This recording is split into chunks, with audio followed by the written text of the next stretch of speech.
starting on page 45. The taller girl, who had brown braids and gray eyes, took the heavy bundle from Kirsten's arms. "I'm Lisbeth. I watched for you every single day." The little girl with rosy cheeks crowded in. "I've watched too. I'm Anna." Everyone was hugging. Aunt Inger tried to get all the children into her arms at the same time.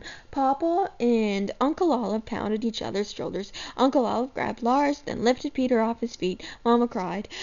Aunt Inger cried. Then they started hugging all over again. Uncle Olive said, "Come see the barn." "No, you don't," Aunt Inger said, her smiling face was flushed and red. "First we'll have supper. They're tired and hungry, Olive.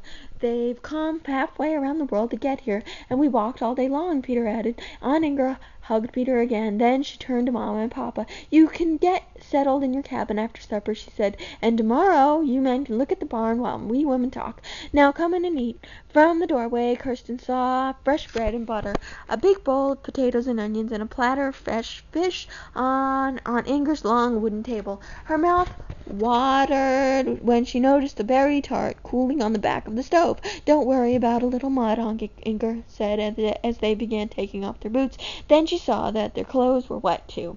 "But look how you're soaked through," she added. "You'll catch cold. We'll find you all some dry things right now." She bustled to a painted trunk like the one Kirsten's family had left in Riverton. From the trunk she took men's brown trousers and white skirts, a blue cotton dress for Mama, and another one for Kirsten. This was Elizabeth's, but she's outgrown it. It will do for now. Aunt Inger said that. "Go put it on and come right down for supper." Kirsten followed Lisbeth and Anna up to the ladder to their place in the loft. Anna gave her a piece of worn quilt to dry her wet arms and legs. "Tomorrow we'll show you our secret fort," she said. "Lisbeth and I play with the dolls. We'll tell you all about it later," Lisbeth added as she handed Kirsten a petticoat. "But let's hurry now. We're hungry, and I bet you are too." The dress from Aunt Inger was patterned with little red flowers. Kirsten pulled the soft cotton over her head, and Lisbeth did up the buttons. Now Kirsten was dressed just like her cousins. She followed them down the ladder into the cozy kitchen. When Aunt Inger saw Kirsten, she laughed and pretended to be surprised.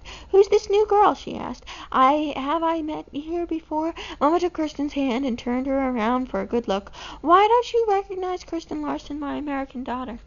The next morning Kirsten woke up in her very own bed in a small log cabin in Uncle Olive's farm. The cabin was made of split logs. It had a bare plank floor, a small fireplace, and one tiny window. Through the window Kirsten could see a maple tree. "I'm home," she thought. "My cousin lives right next door. We'll all be friends." The morning sun was already hot, and grasshoppers jumped in the long grass when Lisbeth and Anna led Kirsten down the path toward the stream.